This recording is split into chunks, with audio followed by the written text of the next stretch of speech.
Bienvenue à toutes et à tous pour une nouvelle vidéo. Ah, ça fait un moment. Alors en plus là, à l'heure que je tourne, et qu'en plus, je suis un petit peu à la bourre. Donc du coup, ce qui fait, c'est qu'aujourd'hui, nous allons voir quand même une vidéo intéressante. On est quand même fin décembre, hein. Et aujourd'hui, nous allons voir une chose intéressante. Et c'est vrai que ça fait une paire d'années que je connais ce projet-là. Et c'est vrai qu'on n'a pas fait souvent de projecteurs. C'est vrai qu'on n'a pas eu l'occasion. Je fais toujours la lanterne VM, la trafic, ou les solaires, les estorils et compagnie. Mais c'est vrai que des projecteurs, on n'en a pas eu l'occasion. Donc aujourd'hui, nous allons voir le fameux projecteur Eclatec C51 des années 70. Ça s'est pas beaucoup vendu parce que 73 elle y était, 71 je suis pas sûr. Mais par contre en 80 je crois qu'elle y était encore, mais des versions bien spécifiques. Et franchement on va voir un petit peu le projet. Alors c'est un projet que je connais depuis des années. Et donc du coup là, alors je vous garantis, là alors comme je vous dis je tourne, j'ai encore plein de bordel à ranger. Parce que là dans quelques jours on s'en va d'ici. Donc j'essaie d'en profiter le maximum, de faire des tournages. Je vous garantis il y a des choses qui vont arriver l'année prochaine, c'est une dinguerie. Donc, du coup, nous allons voir ce petit projet. Alors, vous allez me dire, ouais, c'est génial, c'est un projet comme un autre. Bah, pas spécialement, parce que de base, alors désolé si vous m'entendez loin, je suis de loin, mais c'est un projecteur tout simplement axial. Donc, c'est un projecteur circulaire, mais qui est axial, donc, et faisceau intensif, parce que de base, là, bon, je crois qu'il est semi-intensif, celui-là. Mais c'est le même principe qu'un réflecteur un peu comme ceux de la Tour Eiffel, hein, la chaînette 206. Mais je vous garantis, celui-là il est en BF400. L'intérieur est en bon état. Et c'est un truc qui était hermétique de base et qui est un petit peu, oui, légèrement hermétique.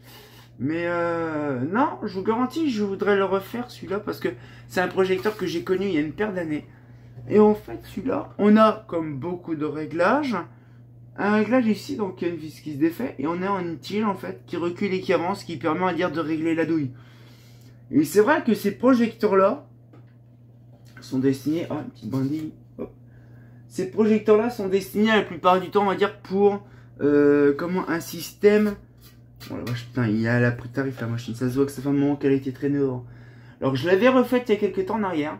Malheureusement, elle a été complètement mise à l'écart dehors. Et puis, il y a eu le projet La Purge. Et donc, je l'ai sauvé du projet La Purge.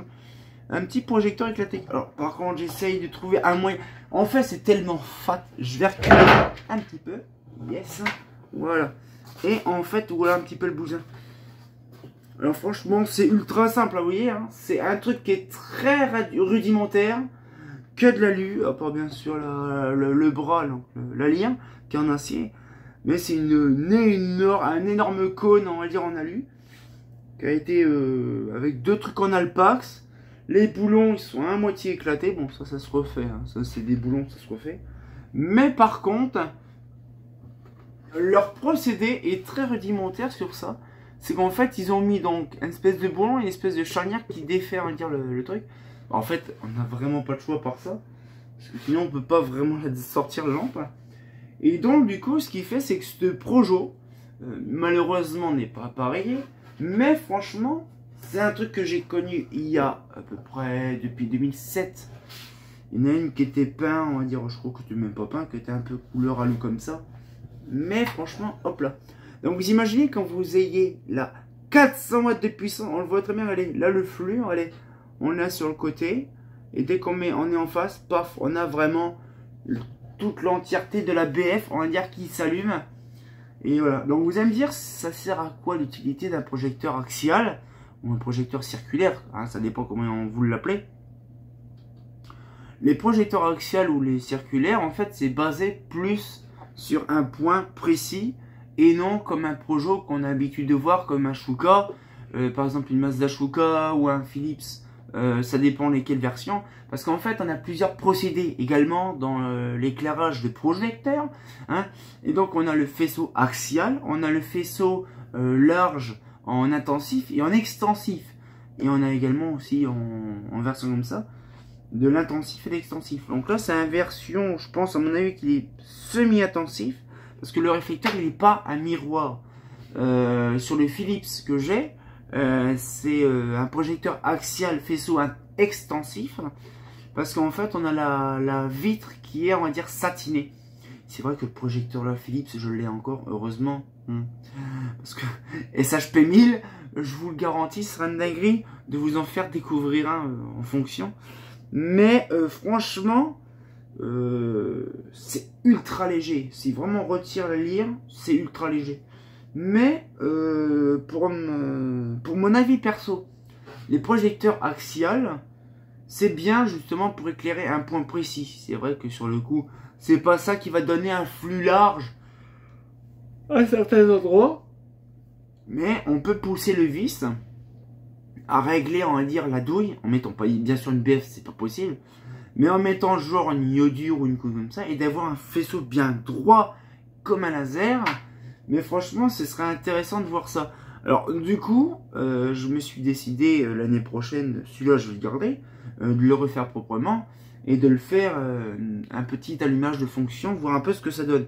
C'est vrai qu'en fait, il y en a plein qui m'ont dit, t'as des luminaires, mais tu les allumes jamais. Donc, c'est vrai, à l'occasion, je ferai une vidéo, je pense, un petit peu style allumage de certains luminaires. Ce serait trop drôle. Mais en gros, voilà, ce qu'il fait, c'est que, franchement, c'est une toute petite vidéo pour vous présenter ce projecteur-là. Bon, il y a aussi une petite chaîne dedans hein, pour pas perdre la vitre. Hein. C'est con si on la perd alors qu'on est à 12 mètres. Mais c'est une vitre aussi en sécurité avec un petit joint, tout ça. C'est vraiment un petit projecteur qui est assez intéressant à découvrir. Et c'est, on va dire, un des projecteurs qui a fait l'office des années 60, 70. Même chez Mazda, on avait du circulaire comme ça dans les années 50. Hein. Mais je crois qu'on l'a fait, je crois, je ne m'en rappelle pas. Moi, je regarde. Mais ce sera intéressant de découvrir plus de choses, encore un avancement. Mais là, franchement, j'ai encore plein de choses que vous ne connaissez pas, que vous n'avez pas vu en luminaire, et que j'ai hâte de vous montrer. Donc, j'espère que la petite vidéo vous a plu. Donc, le petit projecteur axial faisceau semi-intensif de chez Eclatech, le C51. Donc, c'est un truc assez intéressant. Mais on a d'autres choses qui prévoient d'arriver là dans la semaine prochaine, bien sûr. Et on sortit encore pour une nouvelle vidéo. Et comme de bien entendu, bah, j'ai hâte de vous montrer les prochaines. Là, dans la semaine prochaine, ça sera une dinguerie. À fait ma faute.